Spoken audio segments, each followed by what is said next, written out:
Hey guys, Stefan Fischer here from All Off Road.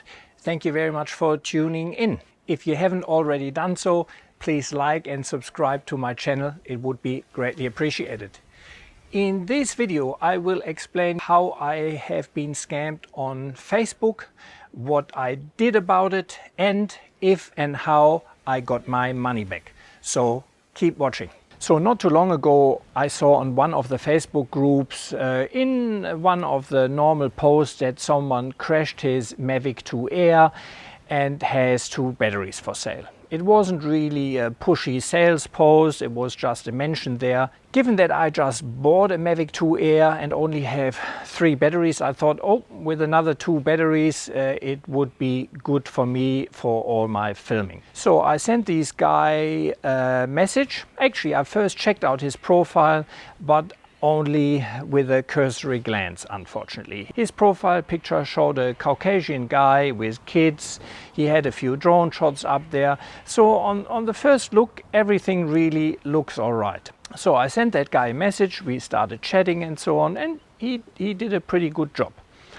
As background information, I myself have sold quite a few of my cameras on Drone Gear on Facebook and had people paying me via PayPal or via bank account, all in good trust, I have to say, obviously, especially now seeing that. So I wasn't overly concerned. When we chatted, everything matched out. I asked the guy again why he sells the batteries, what happened to the drone and so on, and that all, yeah, it matched. We agreed to a fairly cheap price. He started with $200 for the 2 batteries, which is half price.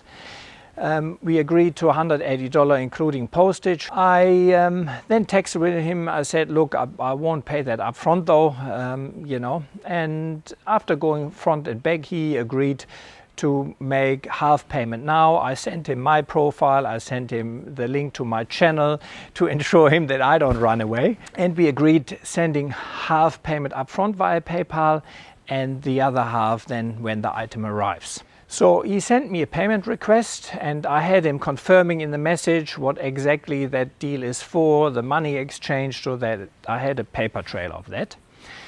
He sent me then a request, which I paid, but I paid it as service and goods. That right away got refunded, and then he came back to me and said, look, please do it as friend's payment because is extra money and it's a new account. It's going to take time to otherwise go through. And that really, I mean, it raised some flags.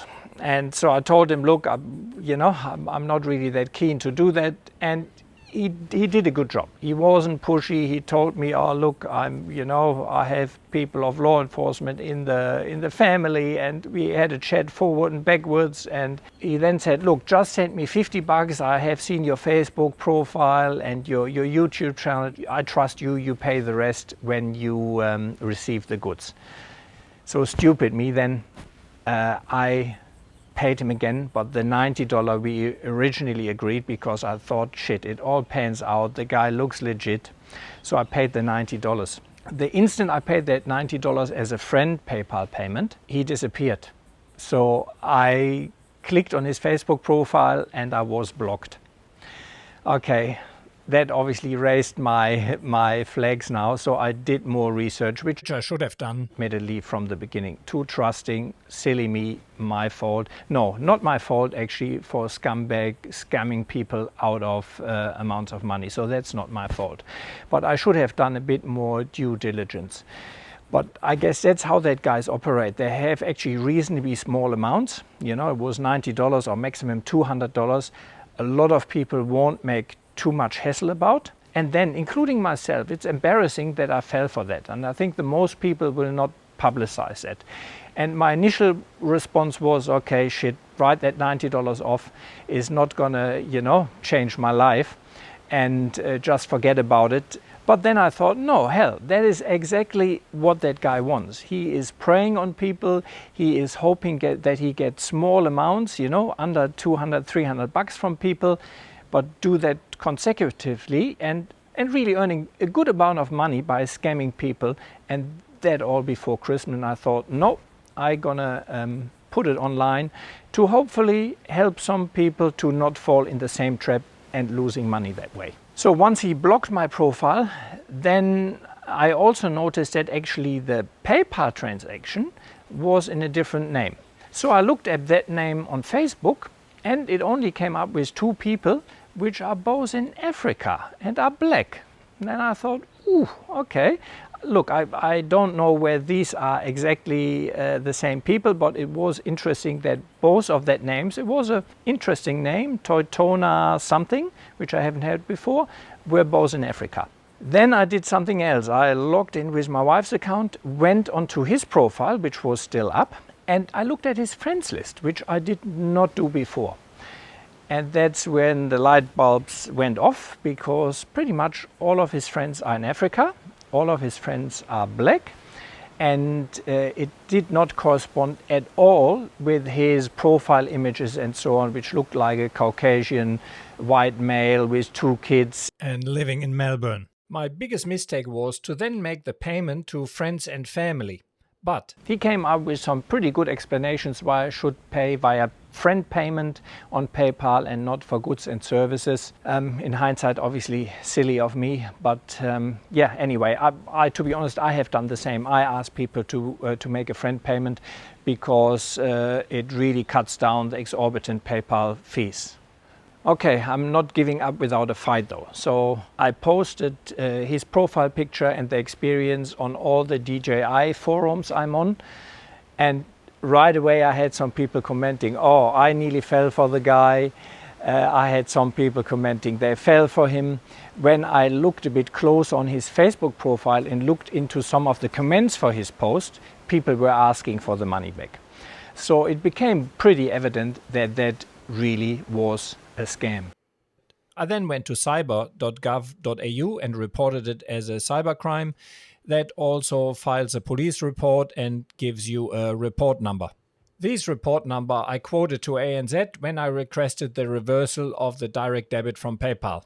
The next step then was to go to scamwatch.gov.au and report it as a scam there so that they are aware of it and can warn people. The next step was I contacted PayPal. To contact PayPal, I mean, if you have ever had to do that, very difficult. Usually you can just file a dispute, but because it was a friend payment, you can't just file a dispute. After a lot of hassle, found a phone number, which then told me they don't accept calls. But anyway, finally I got through to them. They accepted all the information I told them, said, look, the payment is pending and we're looking into it. But they also suggested to call ANZ, my bank, because that is what funds that PayPal account. So I contacted ANZ as well. Okay guys, fast forward. I spent pretty much most of the day today on this. So I received an email from PayPal who said that the dispute is pretty much declined because there was no unauthorized access. PayPal in my book pretty much is useless for it. You're speaking to someone overseas who doesn't have a clue. As a matter of fact, if you look into the PayPal disputes and resolutions, there is actually no option to dispute a scam or report a scam or any like this. So it doesn't exist in PayPal. Which is very odd because clearly it's a fairly common thing, because I since found out that quite a few other people fell into the same trap. However, PayPal suggested calling my bank, which is ANZ, and my PayPal account is funded straight through the bank. I tried to do that in the morning. That didn't work because the transaction wasn't there, but it showed up now, and I now spent 1 hour or over 1 hour with ANZ on the phone. To get to the right department is also pretty tricky, but I finally managed to do that, and that is good news. So they put now immediate hold on these direct debit requests, and I should have the money back by tomorrow. So that is a good outcome.